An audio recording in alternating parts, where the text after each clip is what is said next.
I'm so sorry if the camera keeps moving in and out of focus, and I know it's very annoying. It annoys me to no end. I am really, truly so fucking sorry. I can't help it. I'm sorry. Okay. Greetings, heroes. Okay.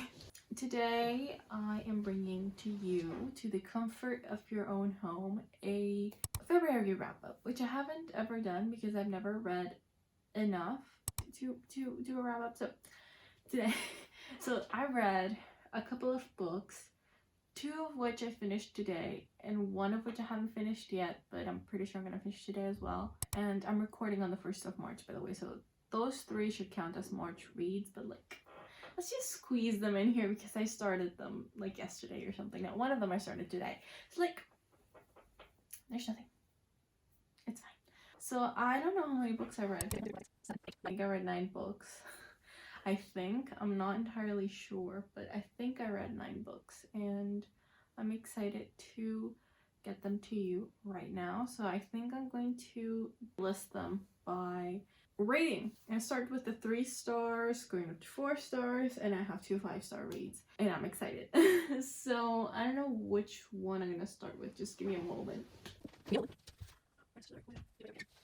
Okay, we're starting strong with Day by Day Armageddon, which is the first one in the Day by Day Armageddon series and is written by Bourne.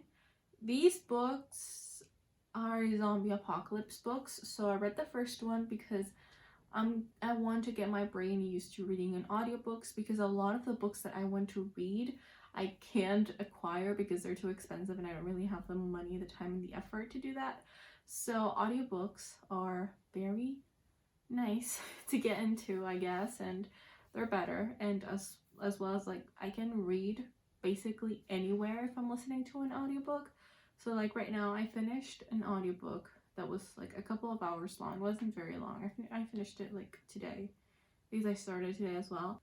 And I listened to it while I was taking care of my nephew, which I wouldn't really normally be able to do because my nephew needs my full attention. And yeah, I am trying to get my brain used to reading through my ears. I think I can make a lot of more meaningful reads, and I finished 2 audiobooks in like 2 or 3 days. So like, I'm married to audiobooks right now. So Day by Day Armageddon is a zombie apocalypse type of book. It is very strategy heavy, and it follows our main character, who I don't remember the name of, as he starts documenting in a journal how this very scary virus from China starts turning people into undead, into basically zombies, and he starts documenting every single day from January to April or May, January to May, as he survives basically in this very strange world. And I gave this 3 stars. I was gonna give this 2 stars, but the ending was just really good, so I just had to give it 3 stars. So this book I have mixed feelings about it because the acting was amazing. Like, you have no idea how much I loved how this was narrated. But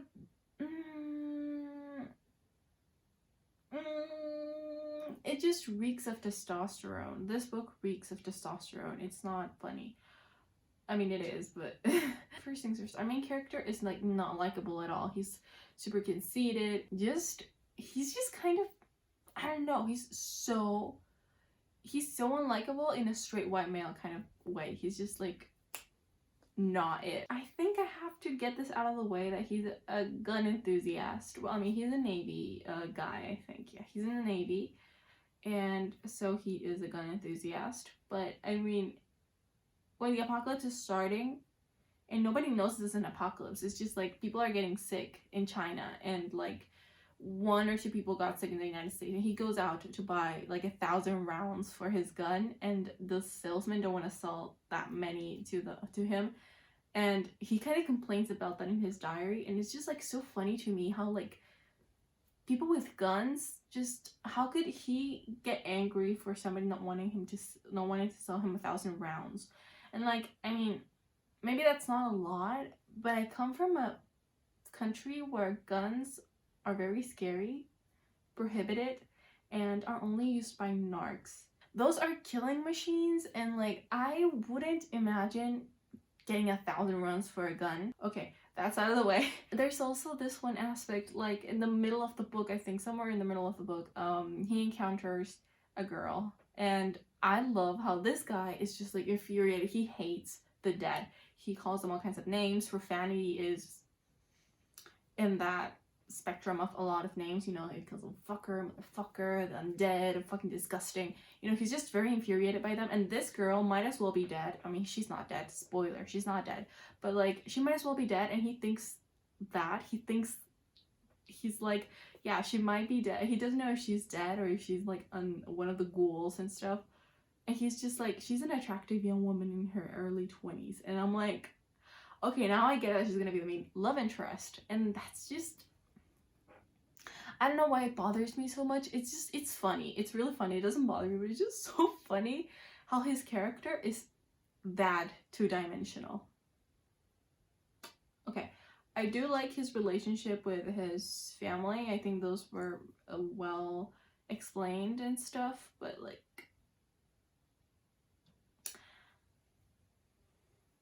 he's like he is very he's like the typical conservative man. I don't know why I'm bothering myself with this book, because I know it's just not for me. I'm not a straight white conservative male in his 20s 30s with either an inferiority or a superiority complex, and just, I don't have chest hair, so like it's not my kind of book. But still, I want to get into zombie apocalypse books. I don't know if I should, because most of them are written by guys who are in like their 40s and who just kind of want to live out their fantasies through books. So like, maybe it would take me a while to find my book, but it's very action-packed. There's also a dog involved in it, and I just felt for the dog all the way. I didn't even feel like this for a little girl they saved as much as I feel for the fucking dog. I just love it. I can't. Okay, I like the secondary characters a lot more than like our main characters, so like maybe that's why I wasn't a fan of the narrative like too much, and it didn't really allow me to enjoy it. But I mean, meh, it's there. Our next book is from the Chronicles of Narnia, The Magician's Nephew by C.S. Lewis. Okay, so this book is basically a prequel to the Narnia books, although it was like the 6th that was written, but it's chronologically, it's the first one, the Chronicles of Narnia, and it follows 2 kids, one of which is the magician's nephew, who get caught up in this experimental travel, interdimensional travel, may I tell you. So like, heavy themes, which I love, I adore. They find themselves just founding Narnia. So this book basically explains lots of things in the Chronicles of Narnia series. The founding of Narnia, the lamppost in the middle of nowhere, and the White Witch, and the lion, so Aslan, and just like how everything came to be. I liked it, though I give it 3 stars, because I mean, it was normal, it was regular, it was enjoyable, but like I wouldn't say it's one of my favorite books of all time, and I wouldn't say I would reread it. This was the 2nd time I read it, and I hadn't read it like all the way before, but I read it all the way before. This is the 2nd time I read it, and like it was a little underwhelming, but like it's fine. I liked it. It was very great escapism. I hadn't realized just how heavy on the biblical references this book was until I looked at a variation of the book cover. And I mean, the apple, and just it's very similar. The White Witch is Eve, and at the same time she's a snake that tempted Eve, and I'm just like, okay. I mean, C.S. Lewis said that his books were Christian unintentionally, like he didn't know he was writing Christian books, because you know, it was just like deep into his subconscious. And then the books started getting Christian as they progressed. So like you can tell with this book, you know, it has themes of the original sin, of temptation. Book of Genesis is thrown in there. I did some research on that because I'm not the greatest Bible fan. Okay, like I'm learning more about the Bible with my Satanist teacher's essay book than I ever did when I was in church classes or something when I was a kid. So like, yeah, it's heavy on the biblical themes. I loved the Chronicles of Narnia, Lion, the Witch, and the Wardrobe a lot more than I did this one, mainly because the themes of Christianity were a lot more buried beneath the surface than this one, and just, you know, the fact that it just held up to my expectations of what I thought the Chronicles of Narnia was gonna be. So that's a 3-star. Ignore this because like I don't have the energy to really pull all of this up. Thank you. Oh fuck. Okay. Next book that I read, it's not the next book that I read, but like okay. Next book in my list is Mr. Murder by Dean Koontz. I give this 3 stars, even though I was very tempted to give it 4 stars because there was just like one thing I didn't really like about this book, and it was the heavy description even towards the end. Like I like the description in this book, but towards the end, where it was like the most suspense filled scene, I just couldn't get through that. I had to skim a couple of paragraphs to get to it because like I didn't care. I just needed the story to be over because I was just so invested. However, it did a really great job at investing me in the story. It was amazing. I love it.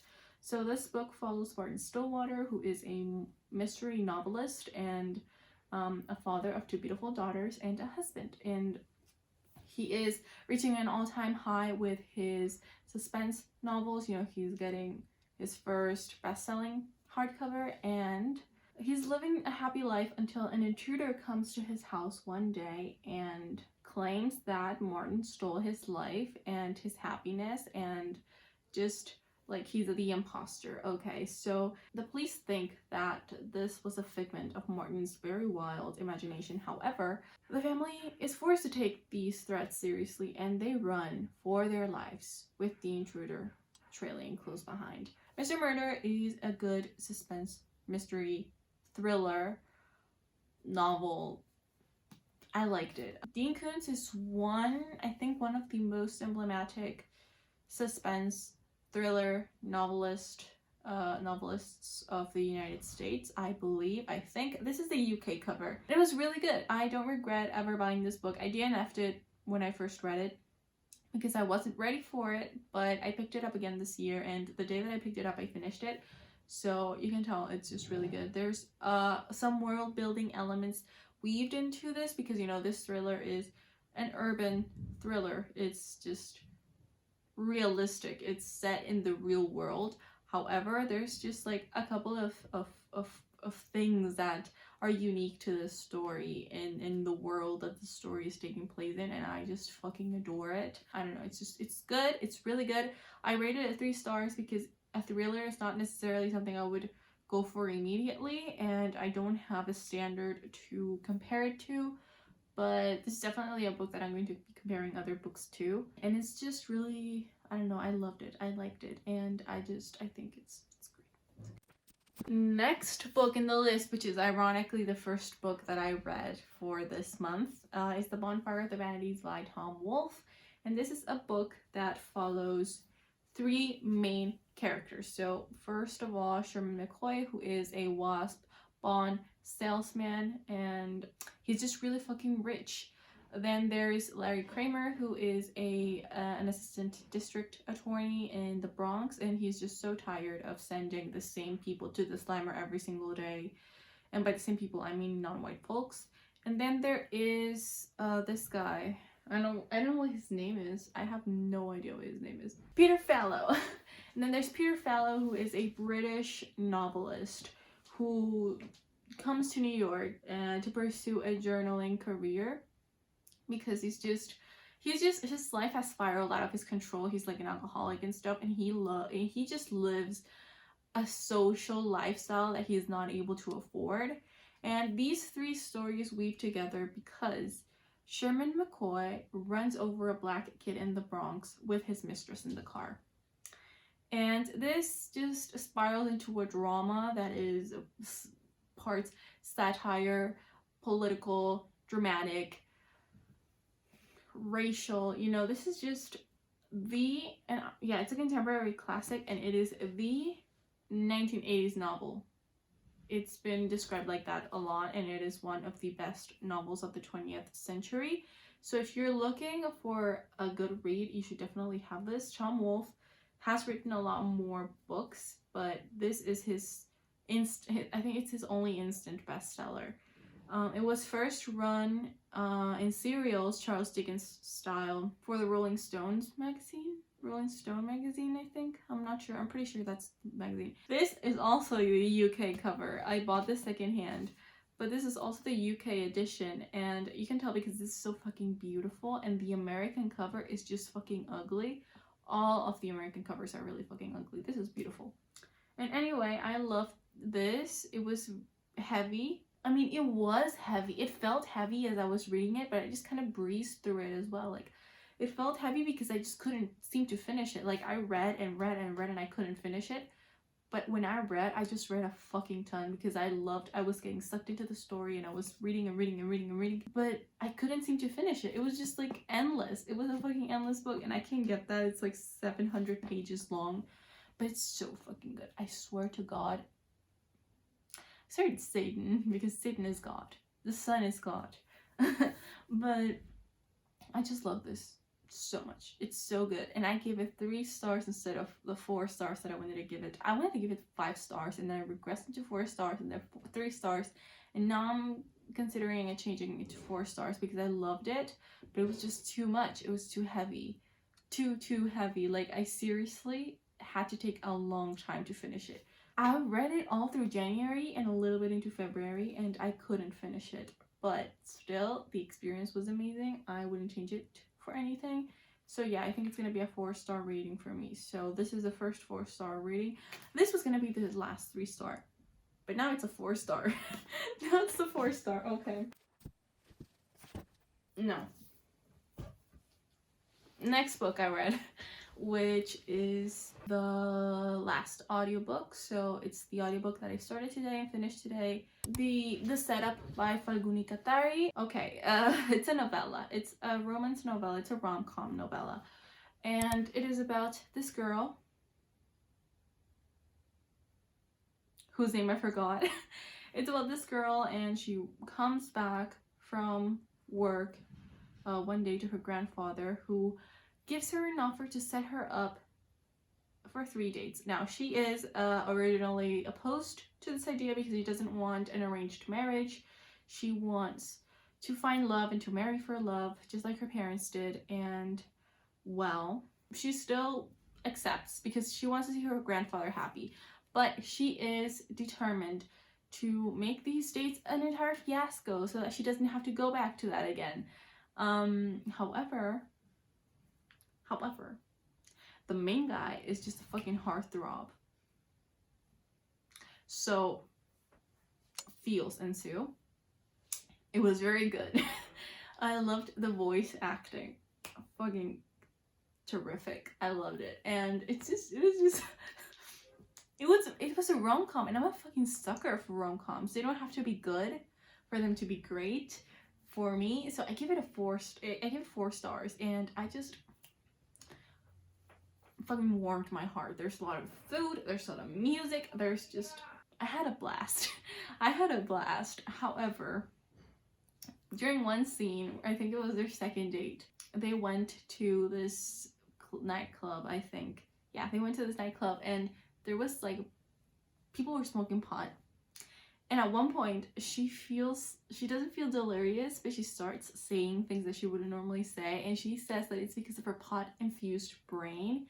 And like, I am 100% sure that secondhand smoke can get you high. Because I'm a smoker, and my friends don't get high from secondhand smoking.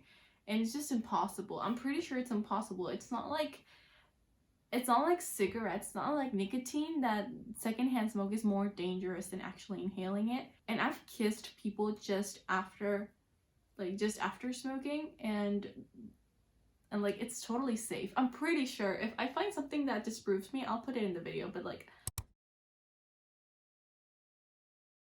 anyway, that was the only thing. It was 4 stars because like, it was a good book. It was a rom-com. It was fine, but like, it's not 5 stars. It's not objectively the best thing in the world, but it's so good. It was fast-paced, and it's not an entire relationship in the span of like 3 hours. She's a hopeless romantic, and the guy is just kind of like not. I mean, he's 30, she's 27, 28, And like, I am sick and tired of seeing the girls being the hopeless romantic ones, wanting to get married and have a bunch of kids and just having like the amazing scenarios, because girls are sensitive by default, I guess, but like guys are very sensitive creatures as well. Like, he is the one who doesn't believe in marriage, and like, I mean, it's cliche and it's a trope, but like, I'm not complaining about it. I just want to see this trope the other way around in future books that I read. It's just something that I wanted to put out there. Now, the next book, my 4-star read, The Chronicles of Narnia, The Lion, the Witch, and the Wardrobe. I fucking loved it.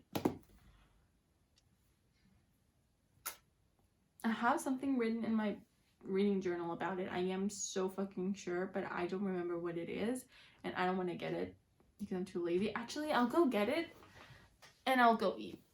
Thank you. Alright, I am back with my notes.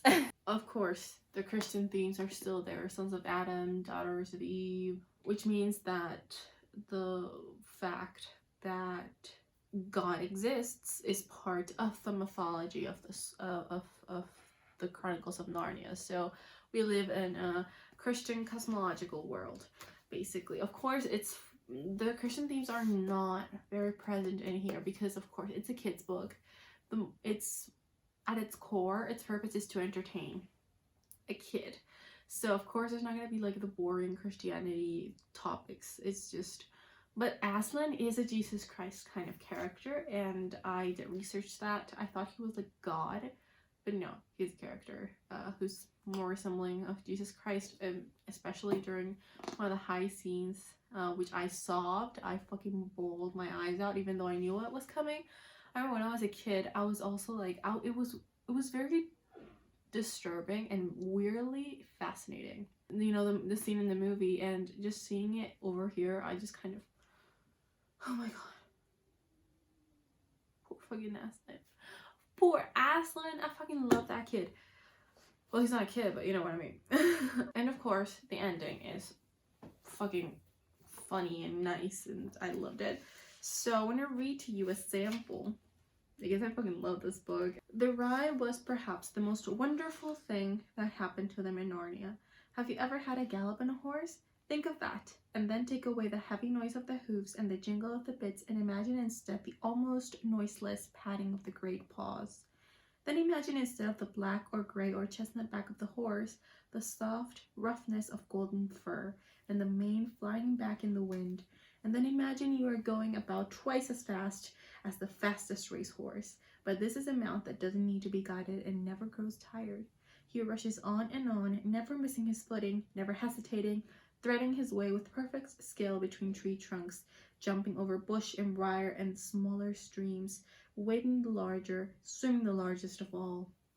And you are riding not on a road nor in a park nor even on the downs, but right across Narnia in spring, down solemn avenues of beech and across sunny glades of oak, through wild orchards of snow-white cherry trees, past roaring waterfalls and mossy rocks and echoing caverns, up windy slopes alight with gorse bushes, and across the shoulders of heathery mountains, and along giddy ridges, and down, down, down again into wild valleys, and out into acres of blue flowers. Into acres of blue flowers. Yeah. Isn't it wonderful?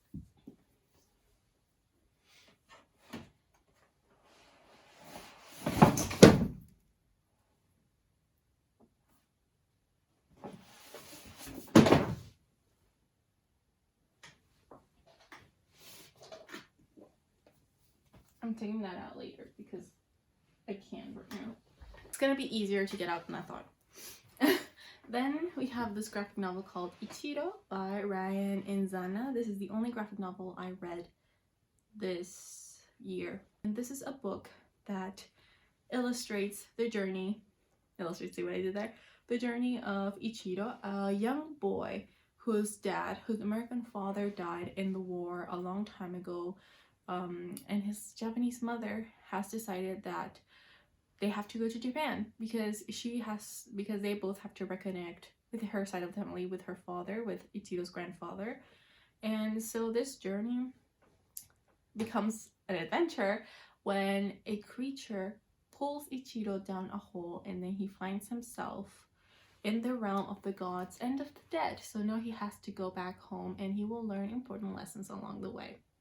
I love this fucking thing. It's a children's comic book, and just the paint strokes. Do you see that? Do you see how wonderful this is? I cannot pull my eyes off of this, and I finished it in 2 days. I would have finished it in 1, but I was babysitting. So yeah, I love the choice of color. Like, would you fucking look at that? Amazing. I gave it 4 stars. I was tempted to give it 5 stars, but as I already said in a past reading vlog, I thought that this was kind of incomplete because we were halfway through the book. We were just introduced to the realm of the gods. So halfway through the book is when Ichiro is pulled down the hole, and not that it's incomplete, but I just wanted a lot more out of that storyline. I would have loved an adventure plot centered around that. However, this book is not about that. This book is about Ichiro's loss and Ichiro's search for meaning and for acceptance. And, you know, he feels like an outsider in both New York and in Japan because the Japanese is really bad, but in New York he's the Chinese guy, you know what I mean? And his grandfather, so his father's father, is extremely racist as well, and he kind of learned that from him. So he has a lot of things that he has to work towards, and this graphic novel also has very heavy themes on how war is not good at all, like how war is bad. And that's all right. Actually, I think that we should teach children that. I love the colors as well because it's very monochromatic, and it just has a couple of pops of color to make certain elements of the story come into view or make them more significant or important. So I just love that. And also through color, you can just see like the different kinds of species. Like humans and ghosts and gods and creatures, they all have different color schemes, or they all are colored differently, or some are more heavy on the color and other ones are more like black and white. It's great. I really recommend it. Now, I'm gonna start with this one because I haven't finished it, but I still think this is gonna be a 5-star, and it is Pianos and Llamas by my teacher. And I fucking love this. It's very humorous. It's very funny. I've already tabbed a bunch of sections, as you can see. And I've written in it a lot. And it's just really good. I'm having a blast reading this. It's so funny. And it's insightful in what he thinks. And it's just... It's also... I'm learning a lot from it. Like, I'm learning a lot about the Bible and about Satan. The writing is also good. I made, like... a note in barely the first fucking... You see? This is just really good. Okay, since I don't really have a lot more to say because it's self-explanatory and haven't finished it really, we're gonna jump into my last 5-star read, Entwined by Heather Dixon, who I think changed her last name. She didn't change it. She's Heather Dixon something, and I don't remember, and I am so sorry. But this is my favorite book, and I know it's not perfect, but it's a fucking masterpiece. It's perfect for me. It's a young adult book. This is a young adult book that is a retelling. It's a retelling of the 12 Dancing Princesses. So we have Azalea, who is the oldest of the 12 princesses, and she's already of age. She's just being introduced to the realm of dancing and suitors, and the sisters all love dancing. Their mother loved dancing, but however, their mother dies within the first couple of pages, and they start mourning. The period of mourning lasts 1 year, and during that mourning, there is no dancing allowed. And their father has also become really distant, so they find the magic within the castle. You know, magic has always been a part of their lives, but they find this deep magic in the castle that leads them to a pavilion where they can dance every single night. However, Keeper, who is the keeper of the pavilion, he has his rules and he likes to keep things. So not everything would be as fine and dandy as it seems, and this just might turn into a horror book really fucking quickly. And it did turn into a fucking... I don't know, it's kind of it's fantasy, it's nice. I fucking love this shit. I will come to hell and back for this book. I enjoyed it. I had a blast reading it. It was my, I'm gonna read it a second time and I'm gonna annotate it. And the romance, it's kind of slow burn romance, because the romance is not the central theme of the book. You know, the main theme of the book, I think, is family and friendship and the power of love. You know, there are a couple of flaws in it. She uses the word dainty like 100 times in this book, and I cannot get over that, because it's just like every couple of pages you see the word dainty for everything, and it's just like, she's a good writer. Like, I love the writing style, I love the plot, and how it was so good. It was so, the structure of the plot was fucking majestic. And I can't get enough of that. The world building is fucking majestic as well. I can't get enough of that either. And, you know, the cover is not really eye-catching the first time you see it, but when you fucking read this, I assure you, I didn't cry my eyes out, because there was nothing sad enough to make me cry. I mean, there was a sad scene, but I didn't cry, because like I knew it was gonna be fine, because I watched Barbie and the 12 Dancing Princesses, so I knew everything was gonna be fine. But like, I would have fucking bawled my eyes out of this book. It was fucking, my mind is fucking blown, okay? I love it, and I will swear on this book for fucking ever. So I really hope you like this February wrap up, and I really hope that you will watch some of my other content in the future, you know, subscribing, the phone notifications, stuff like that. I don't like self-plugging, but you know, if you haven't followed on me on my social media, you might as well should, because I am a fucking genius, and you'll just love me. Like, there's no other. I'm kidding. Okay, I have a superiority complex. I am so sorry. But anyway, hope you liked it. And if you want more videos in the future, just tell me what they are. There is a book recommendation that I had in the past video, and I am gonna get to that this month. But like, I'm a little busy with books that I've already bought and that I haven't gotten to. So yeah, I'm also already like put everything in their proper shelf, except for the books that I am currently reading. Those will take a while more, and today I don't think I'm gonna read anymore today. Maybe I'll finish the essay book, because it's the only thing that I have to finish, but like, I'm fine. Anyway, thank you for watching. Bye bye.